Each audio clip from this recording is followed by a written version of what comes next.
Hello again, ladies and gents. Welcome back. Thank you for subscribing and all that lovely, lovely stuff. Now, I'm not into conspiracy theories, well, not much anyway. However, saying that, there's some pretty weird things happening in Britain recently. And ever since I made that video about the Fabian Society, yes, I stand corrected, I pronounced it Fabian, didn't I? But bear in mind, English isn't my first language, you racists. But yeah, my channel has been doing some weird stuff ever since I posted that, so make of that what you will. Now, after saying that, this video I am diving into the swamp of globalist nonsense that's drowning Britain. I'm talking about the World Economic Forum, that unelected club of champagne-swilling, private jet-flying elitists who think they've got a divine right to tell you how to live your life. These are the people who look at Britain, our history, our culture, our hard-won freedoms, and think, nah, let's flush it all down the toilet for a shiny new dystopia. And let me tell you, they're doing a great job at it. First off, let's get one thing straight. The WEF isn't some harmless think tank dreaming up ideas for a better world. It's a cabal of billionaires and bureaucrats who've decided they're the grown-ups and we're the kids who need to be told what to eat, what to drive and what to think. Their grand plan, something called the Great Reset. I'm sure you've all heard of that.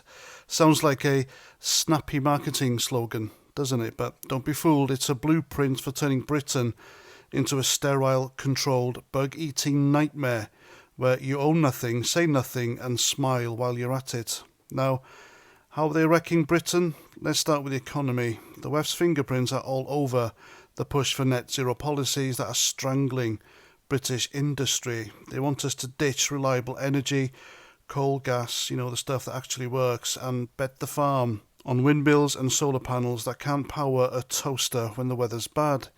Energy prices are through the roof. Factories are shutting down and small businesses are being crushed under the weight of green dogma. Meanwhile, the WEF's mates in Davos aren't sweating their energy bills.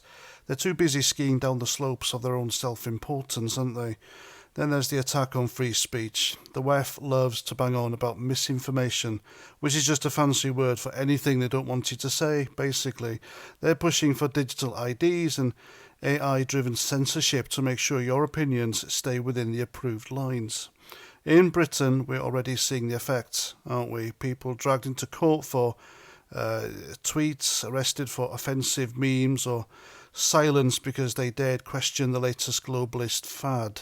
The WEF doesn't want a free Britain, you see. They want a complicit one where we all nod along to their script or get cancelled. And don't get me started on their obsession with stakeholder capitalism. Sounds nice though, doesn't it? Like we're all in this together, except it's a scam to hand more power to corporations and NGOs while the rest of us get squeezed. Look at British farmers, for heaven's sake. Some of the best in the world being told to stop farming to save the planet while we import food from halfway across the globe. The WEF's vision of Britain is where the countryside is like a museum, not a living, working landscape. They'd rather we all lived in 15-minute cities, stacked in shoebox flats, eating lab-grown sludge and thanking them for the privilege. And here's the thing, nobody voted for this. I didn't. Did you? Nobody in Britain said, please, Klaus Schwab and your merry band of technocrats, come and remake our country in your image. Yet our politicians, spineless careerists, WEF-trained lapdogs, can't wait to roll over and beg for a pat on the head. They're all in it, folks. They're so busy cozying up to globalist agendas that they've forgotten who they're supposed to serve. Us, the British people. So what do? Well, first, stop buying the lie that this is all for our own good. It isn't. The WEF doesn't care about Britain. They care about control. Secondly, demand accountability. If your MP is parroting WEF talking points, call them out, vote them out. And third, hold fast to what makes Britain worth saving. Our independence, our humour, our stubborn refusal to bow to bullies. Because if we don't, the WEF will turn this green and pleasant land into a grey and miserable footnote in their globalist fantasy. And of course, let's not forget, we've got the very top of British society saying some worrying things regarding the World Economic Forum, or showing worrying loyalty towards this unelected organisation. And who's front and centre of this globalist pantomime? None other than our very own King Charles, the eco-warrior-in-chief leading the charge like a green knight on a white charger made from recycled plastic. So picture this back in, I think it was 2020, when the world was still reeling after that little thing called, well, I can't say it here, can I? Let's just call it the man-made plague. His Royal Highness, then just plain old Prince Cuck, jumps on stage at the WEF's virtual loving and declares the pandemic a golden opportunity to seize something good from this crisis. His words, not mine.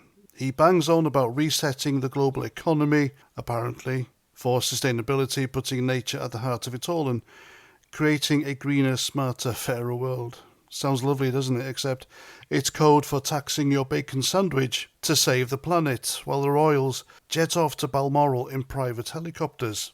Charles literally launched this great reset bollocks alongside Klaus Schwab, the WEF's Klaus Schwab, the man who looks like he was designed by a committee of Bond villains. And the king's still at it, by the way. He's still spewing this nonsense, and it gets worse. Depending on how much you like your politicians serving up betrayal with a side of hypocrisy, enter Keir Starmer.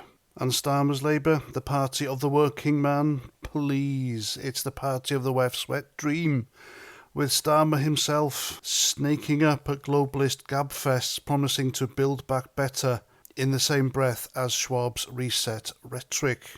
Remember, Starmer is the guy who, when asked on telly where he'd prefer his loyalties to lie, he didn't say Parliament, he said Davos. And then there's reform. Sorry, Farage fans, but it's the truth. Zia Yusuf was a Goldman Sachs executive director, and reform still have party donors giving the money, which are part of the WEF, the World Economic Forum. So there we have it, folks. King Charles resetting the world for his eco-fantasies, Starmer putting Davos before Parliament, and Reform UK bankrolled by World Economic Forum wannabes and ex-Tory elitists like Zia Yusuf. It's one big uniparty, folks. I told you, they're all in it together. It's one big club and we're not in it. It's all sinister stuff, folks. Wouldn't you agree? Let me know in the comments. And there we go. That's my video. I hope you like. I'm past 49. Thanks for watching. And I'll see you at my next video. Unless we're all eating bugs in a smart city by then, of course. Roger Trout.